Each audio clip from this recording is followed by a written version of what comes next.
For all the things cancer does, I'm already one of those people, like cancer has affected so many people we care about in here.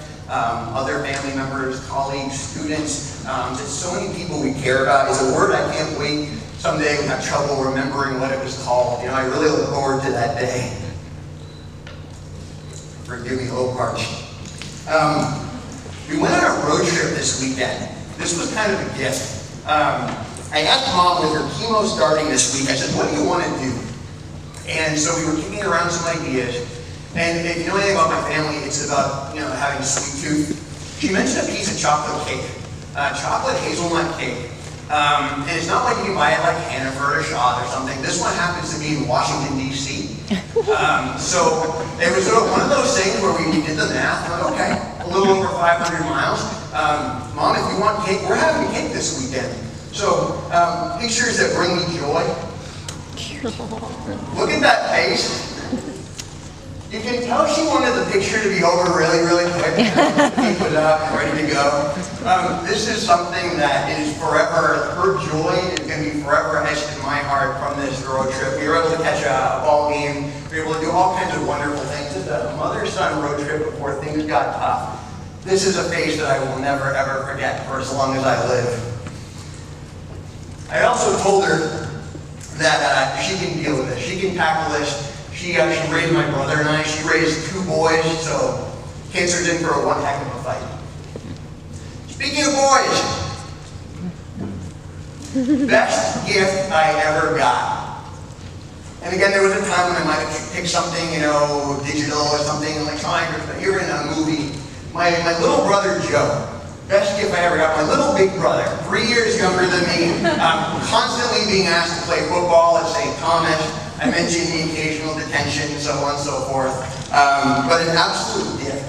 My best friend, in many ways, my rock, my anchor, my constant. He's the kind of guy, just to tell you a couple fun things, he couldn't ignore a claw machine. One of my favorite quirks about my brother, you know those $1, like the claw doesn't work right? And I gotta tell you, the man succeeded more times than he failed. He'd get one by the toe, or he'd get one by the tag. I still don't know how he does it. He was a rigger at the shipyard. They moved things from place to place, and he loved his Dodge Charger. I blame the Fast and Furious movies for that. He says, no, it's garbage. I said, no, he loved the Dodge Charger. It's his Batmobile. He called it his Batmobile. He drove it like one, too. I like this photo because it's the least reflective of my brother. It was really tough to find a photo like this. Here's a more accurate representation of my brother. Hearing that reaction gives me joy.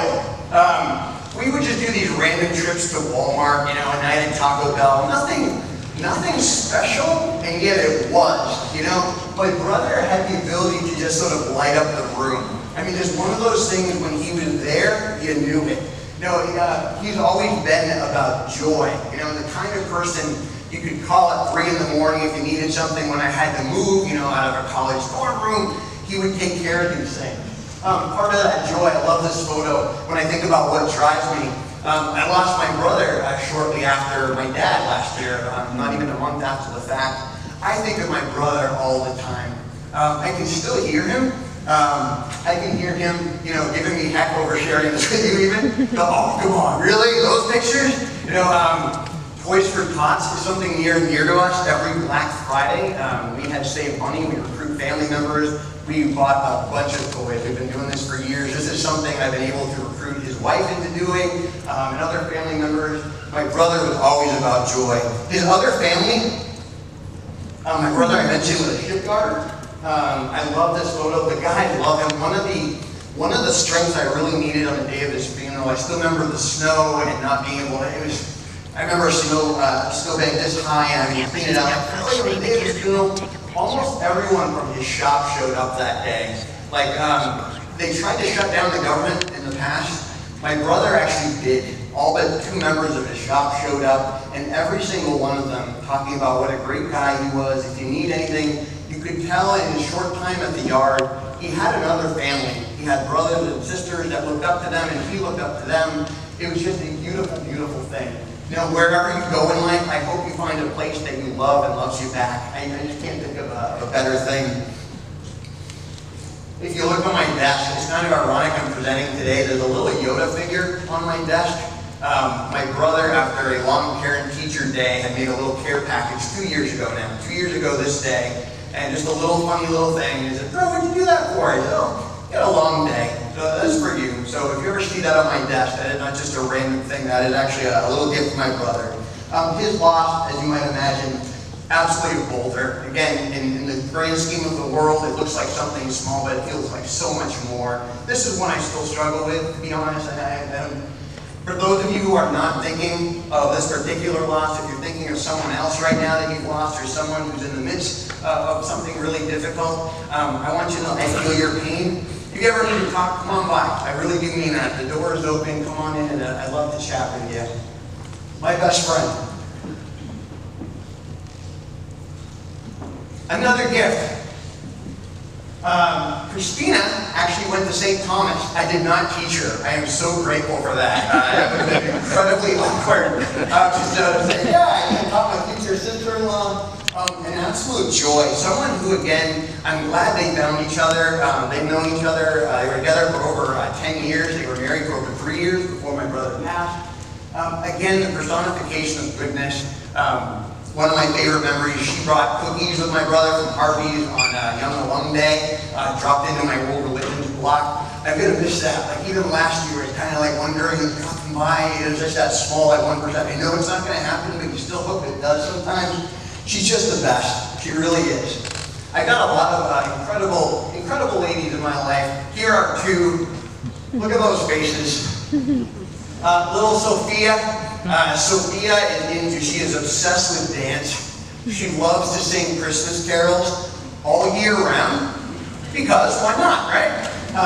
Little Autumn over here, my other goddaughter, she's in a Moana phase right now, and her favorite pastime is terrorizing her two brothers. Like apparently she excels at that. But these two little girls, they inspire me, they drive me to want to be better, to make a better world for them, you know, the world that they grow up in. So two incredible lives that I am absolutely proud to be a part of. Now, I had a really hard time making a bridge into St. Thomas. How do I get from there to here? In many ways, my family, all these people I just showed you, are part of my story here. My parents sat on this very floor watching my brother and I cross that stage when we graduated. And my sister-in-law went here. My mom loves it, but she still talks about Wizard of Oz, by the way. It took me forever to convince her to come to the play, but she loves these things, and I cannot wait to take her in the fall when she's filling up for it. This was a prank. This was last year. This was, again, when I was sort of at my lowest, in terms of joy, in terms of spirit, where I had about a dozen students who decided to help remove a pebble from my life. And they kicked me out of my own room one afternoon and told me to come back at about 7:30 in the morning. And this is what they did. Jackie Spear, some of you might know the name, spearheaded this whole thing. It was incredible. I mean, I don't know if you can see my goofy sweat. Oh, it's just my face. But I mean, just looking around, I mean, it was just one of those, like, and we had fun cleaning up. Hundreds of we recycled, by the way, just so you know, just to be clear, we did recycle. I was just so moved that a number of students would take time out of their lives to organize something, to put this together. There is so much goodness in this place. And that is something I really cannot emphasize enough, like STA at its best. You know, and I'll give you some examples for that as well. In many ways, what drives me now, I'm still trying to rediscover joy. I don't know if that's going to make sense. But if you've gone through any hardship and such, you almost feel guilty for smiling sometimes when you realize what the world is like. And I've come to slowly realize if you have trouble finding joy, try instead to bring that joy to others. And in so doing, you might end up discovering it for yourself as well. Just kind of a gentle challenge for you.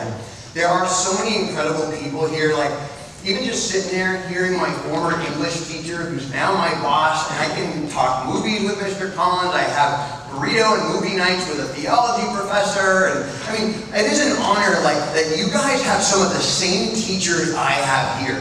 The cool factor for that is like an 11. Like they're still here, they're still doing what they love. There are students that come back to this school, that come back to give their gifts to this school. And you guys, oh my gosh, part of the thrill is watching what happens next. You know, it is such an honor to have you for these 4 years. Whether we have you for one class or several, and seeing what you're up to, seeing how you're changing the world. This is one of the things that drives me the most. I want to give back to this place that has given me so much. You know, days like today are not easy. I was so nervous, like I hope this is worth it, I hope this is worth hearing, what about my mom? And the most beautiful thing about this place is on days when you have trouble running, there are people who are going to walk with you. And if you're having trouble walking with you, they're going to carry you. I promise you that. And I know that because I've lived it. You just have to look.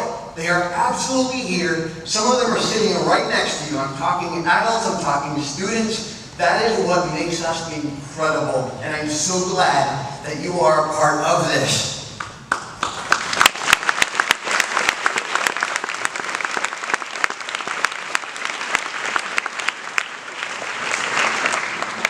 I'm going along, I'm sorry. This is my favorite photo. This is the last photo I have with my dad. This was after his stroke. This was in the fall. I only found out about this photo after he died. I had my mom say, I hope you don't mind, but I snapped this picture of you. And I said, Mom, that's the best photo you've ever taken. My dad was having a really bad day. If you're not sure it's me, by the way, you can check. It's me. I thought, like, whoa. He was having a really bad day. My brother and I were going to go somewhere, and we just sat on the steps. And I couldn't tell you if it was 5 minutes, if it was a half hour, just there, we were drinking